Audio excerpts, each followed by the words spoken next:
أول نصيحة بينصحها المخرجين الكبار للممثلين أو لمساعدين الإخراج إنهم لازم يحبوا فريق العمل كله ويعاملوهم كويس. لو ده حصل بيكون الكل في أحسن حالاته، بيكون أكبر واحد وأصغر واحد مستمتع باللي هو بيعمله، مش بس بيتعامل مع الشغل على إنه واجب وعايز يخلصه ويروح. تمام يا جماعة. اللي بعده إيه يا رانيا؟ اللي بعده عندنا مشهد 50. ده آخر حاجة النهاردة. لا، فاضل لنا لسه 3 مشاهد. هي شكلها كده النهارده قاعده صباح. لا طبعا كده ما ينفعش، كده هنتأخر على جدول تصوير بكرة. شوفي حل بقى داليا وصوريهم وان شوت، مش لازم نقطع كل مشهد 50 لقطه وكل يوم نقعد نصور 15 16 ساعه. دي مش طريقه شغل، كده هنموت في ايديكي. معلش يا جماعة، مش هنقدر نعمل بريك النهاردة. اللي مش شغال يروح ياكل، واللي شغال يقعد ياكل في مكانه وهنمشي اليوم.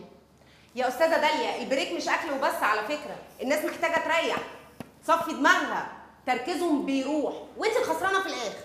معلش يا جماعة، نستحمل بعض النهاردة وأنا هخلي رانيا بكرة تخفف لكم الجدول. يلا بقى نجهز المشهد اللي بعده. تمام، يلا يا جماعه. يا استاذه داليا، البريك مش اكل وبس على فكره، لازم نقطع كل مشهد 50 لقطه وانت الخسرانه في الاخر. دي مش طريقه شغل. يا استاذه داليا، البريك لازم مش نقطع اكل كل وبس مشهد على فكره، 50 وانت لقطه. الخسرانه في الاخر. أنا مساعده مخرج ناجحه احسن من مخرجه فاشله. ايوه بس الحياه فرص يا داليا. أيوة أنا واثقة في نفسي بجد. يا عم قلنا 100 مره واحنا قاعدين ناخد بالنا، كل مره تعدي تدوس على الشريو وارجع اظبطه من اول وجديد. ينفع ابوظ لك اللمبه كل شويه؟ يا عم حسن بلا لندا بلا شريو بلا زفت، 12 ساعه شغالين وتعبانين، عينينا داخله ببعضيها يا اخي، مش شايفين قدامنا يا اخي. في إيه يا جماعة؟ في إيه؟ حسن، وقفوا الشغل دلوقتي، إحنا بريك. ولم الناس هنقعد ناكل سوا دلوقتي. كده يبقى برضه هروح متاخره، شكلي هتطلق بسبب المسلسل ده، واللي يشوف كده يقول البت هتاخد اوسكار احسن ملابس عليه.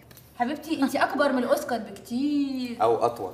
اطول صح. بس أنا سمعت الحسن يعني إنك بتعرف تقلد كويس، ما تقلد لنا حد.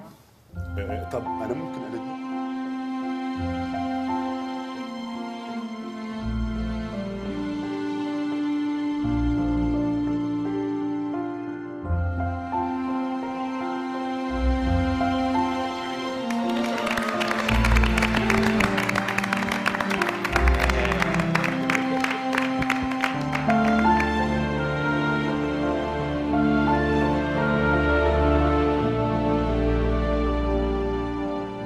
دايما كنت بفتكر إن الواحد لو قدر يحقق السعادة لنفسه ده بيكون إحساس حلو قوي، بس اللي أنا اكتشفته النهاردة إن اللي أحلى بكتير إن الواحد يكون سبب في سعادة الناس اللي حواليه حتى لو كان لأبسط الأسباب.